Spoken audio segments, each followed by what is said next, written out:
Hello guys, welcome back. आज की video में हम समझने वाले हैं कि कैसे हम जावा का एक प्रोग्राम बना सकते हैं। बहुत इजी है जावा भी। आपने C++ सीखी हुई है, और यदि नहीं भी सीखी हो सी, तो आपने C++ सीखी होगी लास्ट ईयर, है ना। तो ये जो है ये थोड़ी उससे मिलती जुलती, थोड़ा सा सिंटैक्स इसके अलग हैं। तो अभी जो हम देखने वाले हैं इसमें थोड़ा आपको अलग जो है वेरिएशंस दिखेंगे।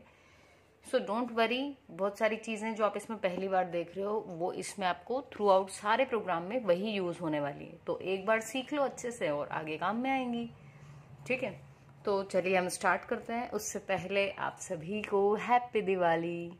सबकी दिवाली आई विश अच्छी ही रही हो, और दूसरों की भी हेल्प ज़रूर करें इस दिवाली पर। ऐसे भी बहुत सारे घर होंगे जहाँ पर हो सकता है कि उनके पास कोई फाइनेंशियल प्रॉब्लम्स के कारण वो नहीं मना पाए हों, जो स्लम एरियाज वगैरह होते हैं वहाँ पर। तो आप यदि ऐसा आपके नोटिस में आता है तो आप उनको ज़रूर हेल्प करें। छोटी सी हेल्प भी कई बार बहुत मायने रखती है दूसरों के लिए। तो यदि आप अपना कोई पुराने क्लॉथ्स हैं वो भी दे सकते हैं। ज़रूरी नहीं है कि यदि आप नया नहीं दे पा रहे हैं तो आप उनको ना दें। यदि आपके पास आपकी कोई पुरानी क्लॉथिंग्स हैं जो यूज़फुल हैं, अभी भी यूजेबल हैं, तो आप वो दे दें उनको। कुछ भी अपनी तरफ से छोटा सा उनके लिए करने की कोशिश ज़रूर करें। चलिए तो हम स्टार्ट करते हैं क्लास। तो जब भी हम जावा में प्रोग्राम बनाएंगे तो आपको सबसे पहले क्या बनाना पड़ेगा, एक क्लास को, क्योंकि जावा क्या है, एक ऑब्जेक्ट ओरिएंटेड लैंग्वेज है। क्लास आपने C++ में पढ़ी होगी। क्लास क्या होती है, एक ब्लूप्रिंट होता है, ठीक। और फिर हम उसके ऑब्जेक्ट्स बनाते हैं जो क्या होते हैं, उस क्लास की रियल टाइम एंटिटी होती है। यदि ये भी समझ में नहीं आया हो तो कोई बात नहीं। जावा का जो प्रोग्राम रहेगा उसमें आपको सबसे पहले जो कीवर्ड लिखना है वो है क्लास। अब जावा जो है वो केस सेंसिटिव है, तो ये जो सी है आपका ये स्मॉल है, ठीक है। सारे लेटर्स स्मॉल हैं। जहां कैपिटल लेटर आएगा मैं आपको जरूर बताऊंगी, तो उन लेटर्स को आपको कैपिटल ही रखना है। तो सबसे पहले क्लास, उसके बाद आपकी क्लास का आप जो भी नाम रखना चाहें। यदि मान लो कि मेरा नाम है हर्ष और मुझे क्लास का नाम भी हर्ष रखना है, तब कोई इशू नहीं है। सिर्फ आगे क्लास लिखना है और बाद में अपना नाम। उसके बाद में ये जो ब्रैकेट हैं ये ओपन हो गए, इसके अंदर पूरी इस क्लास की बॉडी रहेगी, ठीक है। अब हम पहले भी जानते थे कि जब आप एक प्रोग्राम लिखते हो उसमें एक मेन फंक्शन होता है, वॉइड मेन, ठीक है। तो यहाँ पर वॉइड मेन से पहले आपको दो टर्म्स और दिख रही हैं, एक है पब्लिक, दूसरा है स्टैटिक। अब हम पहले दोनों को समझ लेते हैं। पब्लिक का मतलब ये है कि इस प्रोग्राम को हम जावा कंपाइलर से कंपाइल करने वाले हैं, तो उस कंपाइलर को एक्सेस मिले। कब मिलेगा, जब ये पब्लिक होगा तभी, कि वो इसको क्या कर पाए, एग्जीक्यूट कर पाए, कंपाइल कर पाए। तो इसको रखा हमने पब्लिक। दूसरी चीज यहाँ लिखा है स्टैटिक। ये मैंने क्लास तो बना रखी है लेकिन इस क्लास का कहीं भी ऑब्जेक्ट नहीं बनाया है। तो बिना ऑब्जेक्ट के हम इस प्रोग्राम को जब रन करना चाह रहे हैं तो हमें यहाँ स्टैटिक जरूर से लिखना है, ठीक है। तो ये क्या होगा, अगर आप यहाँ स्टैटिक नहीं लिखेंगे, आप ऐसे भी चला के देखना प्रोग्राम जिसमें आप पब्लिक और वर्ड के बीच में से स्टैटिक को हटा देना, और ये देखना कि इन दैट केस क्या एरर आ रही है, ठीक है। तो पब्लिक के बाद स्टैटिक, ये सारे स्मॉल हैं और इनके बीच में स्पेस दिया हुआ है, पब्लिक स्टैटिक वॉइड मेन। फिर ये आपका यहाँ एक ब्रैकेट ओपन हुआ। ये जो एस है ये कैपिटल है, स्ट्रिंग। तो यहाँ पर इसकी आर्ग्यूमेंट में एक स्ट्रिंग और ये अरे को डिनोट करता है, स्क्वायर ब्रैकेट्स, ठीक है। ये ऐसे ब्रैकेट लगे हुए हैं। तो स्ट्रिंग और ये ब्रैकेट बताते हैं कि ये जो है ये एक अरे है, किस टाइप का है, स्ट्रिंग टाइप। आप चाहें तो इसका नाम बदल सकते हो लेकिन इसका टाइप नहीं बदल सकते। ये स्ट्रिंग और अरे टाइप का ही रहेगा। इसका मेन यूज होता है जब हम कमांड लाइन आर्ग्यूमेंट देंगे तब। तो अभी के लिए आपको ये याद रख लेना है कि वॉइड मेन को हम जावा में पब्लिक स्टैटिक वॉइड मेन और ब्रैकेट में यहाँ पर एक आर्ग्यूमेंट लिखते हैं। अब यहाँ पर क्या हुआ, ये जो मेन फंक्शन है ये, इसकी हमने इतनी सी बॉडी बनाई। यहाँ हम एक सिंपल मैसेज प्रिंट करवा रहे हैं, तो आपको जो भी मैसेज प्रिंट करना हो वो यहाँ लिखेंगे आप, ठीक है। तो सबसे पहले क्या लिखना है, जैसे उसमें हम सी आउट लिखते थे, ठीक है, तो या फिर हम सी में प्रिंट एफ लिखते थे, तो यहाँ हम प्रिंट एल एन लिखेंगे। ये एल फॉर लॉयन, ठीक है। तो इससे पहले लिखते हैं हम सिस्टम डॉट आउट। तो क्या होगा, ये आउटपुट मिलना चाहिए आपको आउटपुट स्ट्रीम में। तो सिस्टम का एस कैपिटल के बाद dot out dot println. अब यहाँ आपका जो भी मैसेज है वो आप प्रिंट करवा सकते हो। मान लो अभी मुझे प्रिंट करवाना है हैप्पी दिवाली, तो ये डबल कोट्स के अंदर मैं लिख दूं यदि हैप्पी दिवाली, ठीक है, ये डबल कोट्स बंद और यहाँ पर ये ब्रैकेट्स बंद। तो अब मेरा एक छोटा सा प्रोग्राम बना है जिसका नाम है हर्ष। आप कुछ भी रख सकते हैं और जनरली लोग ऐसे नाम नहीं रखते हैं, ठीक है। जो आपका प्रोग्राम प्रिंट करवा रहा हो या काम कर रहा हो तो वो नाम हम यहाँ प्रेफर करते हैं। अब उसके बाद में यहाँ पर आपने जो प्रिंट करवाना था वो भी लिख दिया। अब मेरा प्रोग्राम कंप्लीट बन चुका है, ठीक है। तो यहाँ पर हम पहले स्टेप को कंप्लीट कर चुके हैं। अब आपको क्या करना है, इस प्रोग्राम को सेव करना है। इस फर्स्ट चीज, आप ये प्रोग्राम किस में बनाओगे, इसको आप बनाएंगे नोटपैड में, ठीक है। हो सकता है आप लोगों ने पहले बनाया हुआ हो, तो आप जैसे बना रहे थे वैसे ही बनाएं। यदि कोई ऐसा है जिसने अभी तक प्रोग्राम नहीं बनाया है, तो अब हम देख रहे हैं कि प्रोग्राम बना के सेव कैसे करना है और रन कैसे करना है, कंप्लीट देख रहे हैं।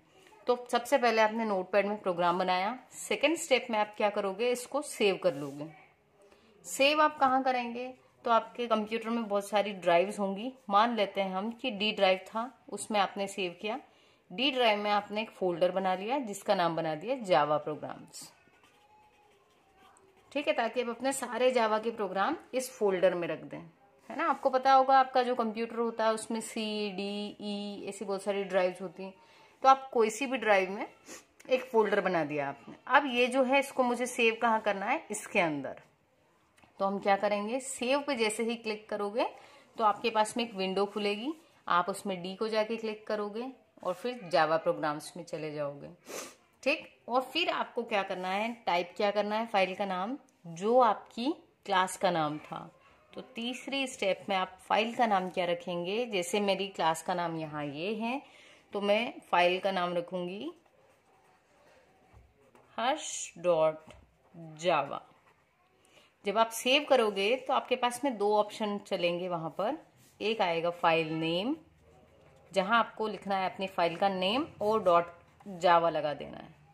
और दूसरा आएगा फाइल टाइप, इस तरीके से एक और कुछ आएगा।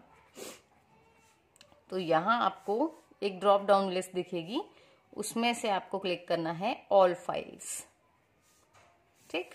बहुत छोटी सी स्टेप है ये। और यहाँ पे फिर आ जाएगा आपके पास सेव लिखा हुआ। जैसे ही आप इसको सेव करेंगे ये जो आपकी फाइल थी वो सेव हो जाएगी। अब क्या हुआ, हमारा सेव करने का काम हो गया। अब छोटू सा काम बचा है जिसमें आपको अपनी फाइल को एग्जीक्यूट करना है, इस प्रोग्राम को रन करना है। तो आप क्या करेंगे, कंप्यूटर में CMD लिखेंगे, वो जो स्टार्ट वाला मेनू होता है ना यहाँ पे, उस पर आप जाएंगे, यहाँ लिखेंगे CMD, इस पे क्लिक करके। जैसे ही आप CMD क्लिक करेंगे तो यहाँ कहीं लिस्ट में आपको ब्लैक कलर का वो कमांड लाइन दिखेगा। जैसे ही उस पर क्लिक किया तो आपके पास ऐसी एक ब्लैक कलर की स्क्रीन आ जाएगी जिसमें यहाँ C ड्राइव और कुछ लिखा हुआ आएगा, ठीक है। तो आपने जिस भी ड्राइव में किया था अपना ये सेव, तो आप सबसे पहले तो ये ड्राइव चेंज करने के लिए लिख देंगे D और एंटर कर देंगे। जैसे ही एंटर करेंगे तो हम आ जाएंगे D ड्राइव के अंदर, ठीक है। D के अंदर हम जैसे ही आए तो अब हमको किस में जाना है, जावा प्रोग्राम्स में। तो आप यहाँ लिखेंगे CD जावा प्रोग्राम, जो भी नाम आपने यहाँ लिखा है पूरा वही वाला आपको लिखना है और फिर एंटर करेंगे। तो अब आप आ जाएंगे किसके अंदर, D के अंदर, जावा प्रोग्राम्स में। अब आप यहाँ जब आ ही चुके हैं तो अब फाइनली अब हमें क्या करना है, प्रोग्राम को कंपाइल करना है और उसको एग्जीक्यूट करना है। अब ध्यान देना, कंपाइल करने के लिए यदि आपने चैनल सब्सक्राइब नहीं किया है तो पहले चैनल को ज़रूर सब्सक्राइब कर लो, ये बहुत यूज़फुल होने वाला है आपके लिए, ठीक है। तो कोई भी प्रोग्राम है उसको कंपाइल करना पड़ता है पहले। तो कंपाइल करने के लिए हम यहाँ पर क्या लिखेंगे, अब इसके आगे लिखना, आप, मैं यहाँ लिख रही हूँ, आप इसके आगे लिखेंगे जावा C आपकी फाइल का नाम .java, ठीक है, और एंटर कर देंगे। एंटर कर दिया यदि, और उसके बाद फिर से यही लाइन लिखी हुई आई आपकी ऊपर वाली, तो समझ जाओ कि कोई एरर नहीं है। लेकिन यदि एरर हुई तो जैसे ही एंटर करेंगे आपको एरर दिख जाएगी। तो मान लेते हैं कि कोई एरर नहीं आई, फिर से आपके पास ये लिखा हुआ आया d/java programs। तो अब आप क्या करेंगे, अब हम रन कर लेंगे। तो हम लिखेंगे जावा और फाइल का नाम जावा सी। और जावा में ये अंतर है कि जावा सी मतलब कंपाइलर, और सिर्फ जावा मतलब उसको एग्जीक्यूट कर दो, ठीक है। तो जब कंपाइल करेंगे तो एक्सटेंशन भी लिखेंगे, और जब रन करेंगे तो एक्सटेंशन नहीं लिखेंगे। तो जैसे ही रन होगा तो इसका आउटपुट क्या था, हैप्पी दिवाली, ये आपको लिखा हुआ मिल जाएगा, ठीक है। तो ये था हमारा पहला जावा का प्रोग्राम, छोटू सा। उसको कैसे सेव करेंगे और कैसे एग्जीक्यूट करेंगे। फिर भी यदि इसमें कोई डाउट हो तो आप कमेंट्स में पूछ सकते हैं, और अपने दोस्तों से भी कहें चैनल को सब्सक्राइब करने के लिए। और टाइम बहुत ही कम बचा है अब एग्जाम्स में, तो आपके जो भी डाउट्स हों तो आप पूछें ज़रूर। तो हम अगर सारी वीडियोस नहीं भी बना पाते हैं तो कुछ आपके लिमिटेड और इम्पॉर्टेंट टॉपिक्स पे ज़रूर वीडियो बना देंगे, ठीक है। तो मिलते हैं अपने नेक्स्ट वीडियो में। Okay guys, keep watching, thank you.